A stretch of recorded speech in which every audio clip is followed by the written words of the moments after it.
Every time I make pasta, I ask myself the same dumb question. Do you really need to boil pasta water? Well, turns out no, but it's more complicated than that. First, let's look at what happens when you cook pasta. First, pasta needs to be rehydrated. Pasta will absorb about twice its weight in water during the rehydration process, swelling and softening as water is brought in. The rehydration process takes time though. The time to cook labeled on the box is usually how long rehydration takes in boiling water. However, rehydration can happen at any temperature. Cooler temperatures will take longer. In room temperature water, the rehydration process is completed in around 2 hours. Starches, made of carbohydrates, appear as starch granules before cooking. When cooked, a process called starch gelatinization occurs. Water and heat penetrate the granules and break them open. The chains made of glucose separate from each other and bond with water, making them easier to digest. These freed starch molecules will act as a glue and cause the pasta to stick to itself and the pot. Usually this gets washed away by the excess water. Another crucial process that occurs while cooking pasta is called protein denaturation. When exposed to heat, the bonds that hold proteins in their tight structure break permanently. Left as only long chains of amino acids, these denatured proteins will stretch out and link with each other, giving the pasta a strong structure. Denatured proteins are also easier to digest. Interestingly, the temperature at which both of these processes occur isn't at boiling, but lower, at 185 Fahrenheit or 85 Celsius. And once this temperature is reached, it only needs about a minute to fully cook, if the pasta is already hydrated. Now, all three of these processes are achieved by boiling pasta for the same time labeled on the box, which is usually foolproof and is why we're all instructed to do it this way. But there are other options, and each relies on a unique insight from the pasta cooking process. The no waiting method relies on two pieces of knowledge.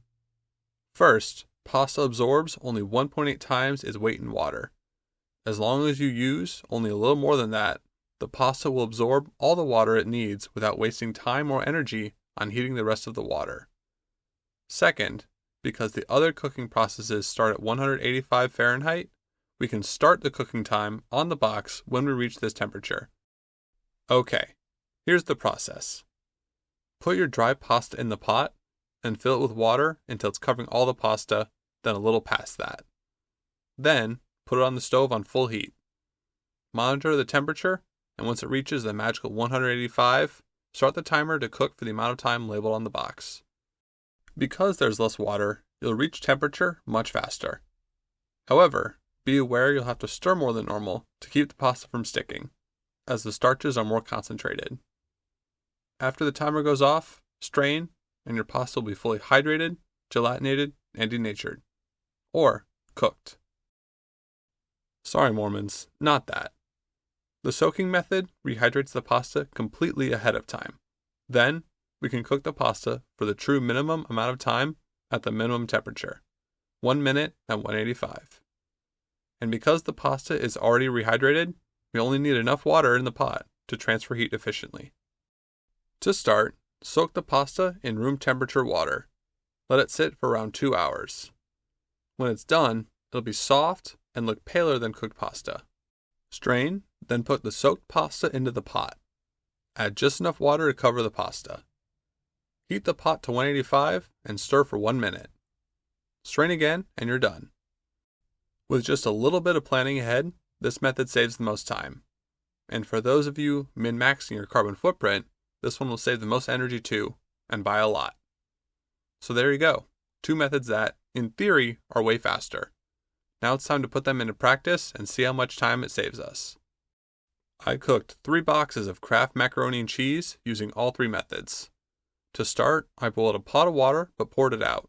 That way the stovetop would be starting hot like the other trials. Between trials, I rinsed the pot with cold water and allowed the stove to cool for 5 minutes. The first trial was as instructed by the box. I waited until 6 cups of water reached a rolling boil, then cooked the macaroni for 8 minutes. In total, this took 19 minutes. For the no-wait method, I put the pasta and 2 cups of water on the burner. It took 4 minutes and 20 seconds to reach 185. After 8 minutes of cooking, the total time was 12 minutes 20 seconds, 65% of the time it took to do it the normal way. This trial had noticeably more starch on the pot, so I had to scrub it down between trials. Finally, for the soak method, I took the pasta I'd been soaking for 3 hours and put it in the pot with 1 cup of water. It reached temperature in 4 minutes and was cooked by the 5th minute. It was also less starchy than the last trial. It cooked up in just 26% of the original time. Normal, no notes, it's exactly the craft you're used to. The no-wait method was stickier than usual and visually very starchy, but taste-wise I couldn't tell. The pasta was maybe a little softer too. I might tweak this method to use 3 cups of water instead of 2 just to dilute the starch a little more. The soak method was the softest of all 3. Visually, still a little starchy, but again, I couldn't tell from the taste.